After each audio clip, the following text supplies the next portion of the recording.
Shalom, queridos, Deus abençoe a vida de vocês. Introdução 5 de Apocalipse, tá?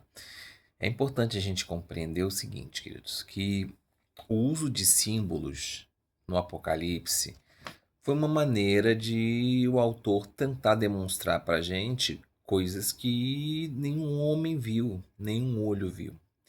Então, assim, é muito fácil eu descrever um helicóptero e você entender o que é um helicóptero, porque você tem a visão, você tem essa referência. Mas quando você vai explicar algo que nenhum outro homem viu, né, você acaba tendo que usar símbolos, tá? Para você tentar fazer essa demonstração. Então, fica bem evidente para a gente que Apocalipse é um livro que tem símbolos. E esses símbolos utilizados foram do dia a dia do profeta, do João, né? Então, assim, é importante a gente voltar um pouco na história, entender o contexto histórico para que a gente possa entender da onde esses símbolos foram tirados, por que foram tirados, né? E aí, quando a gente vai interpretar Apocalipse, a gente tem várias escolas, tá? Primeira escola seria a escola preterista, tá? A escola preterista entendia que o Apocalipse era para o povo, para a igreja do primeiro século, tá? Poucas coisas eles entendiam que eram para os dias finais, mas a maioria do livro foi escrito para aquele momento, para aquela época. Você tem a escola futurista, né, que, como o próprio nome diz, o conteúdo ele era para o futuro. Dessa escola nasce ali em 1830 com o John Nelson Darby a questão do arrebatamento secreto da igreja. Então, assim, uma doutrina muito nova, tá? Não é uma doutrina que vinha lá dos pais da igreja, né? Das pessoas que tiveram mais proximidade com os profetas. Não, é algo muito recente. E para vocês terem uma ideia, isso só começou realmente a fazer sentido no século XX, quando veio a Bíblia de Scofield. Então, ali é que começou realmente a se difundir essa teoria. A gente está no século XXI, né? Então, assim, tem muito pouco tempo. É uma visão, né, teológica muito recente, sem base nos pais da igreja. Dali vem também o dispensacionalismo, né? Aquela coisa de que Deus vai dando as dispensações do tempo, a humanidade falha e entra numa nova dispensação de tempo, né? E aí, nessa questão do dispensacionalismo, quando aconteceu o arrebatamento secreto, fica Israel, né, para trás e sobe só a igreja, tá? Isso não faz sentido nenhum, mas surge, tá? E dentro também da escola futurista a gente tem os milenistas, né, que entendem que a igreja e Israel vão passar pela tribulação. Bom, as duas escolas, elas surgem, tanto a escola futurista quanto a preterista, elas têm o seu surgimento ali na Contra-Reforma, tá? E sua difusão maior no século XVIII. Por quê?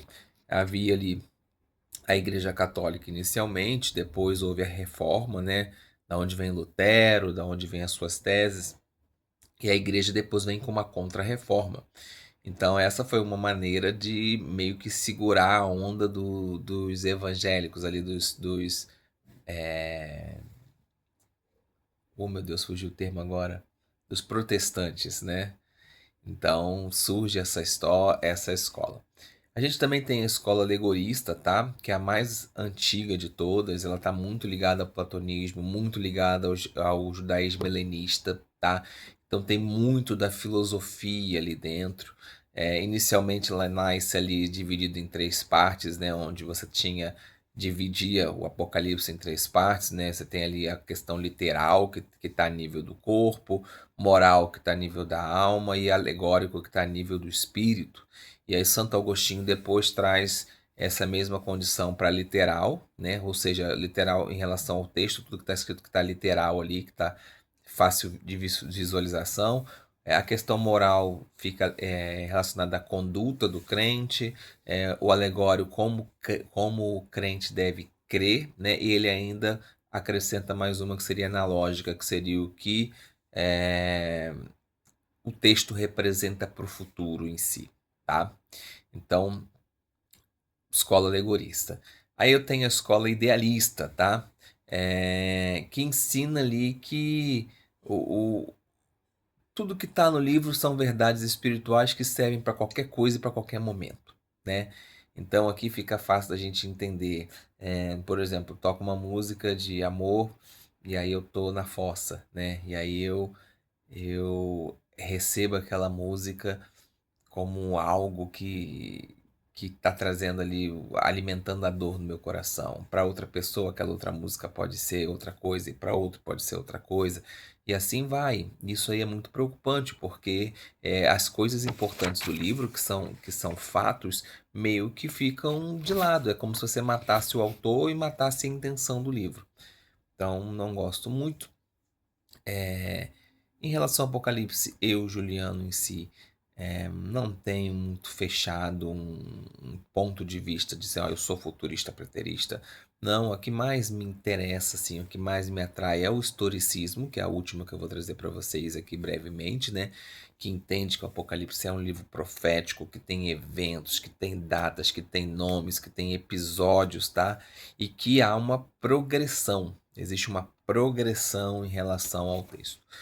Então eu gosto muito dessa visão. Não significa que tenham pontos do futurismo ou do preterismo que não sejam interessantes, tá?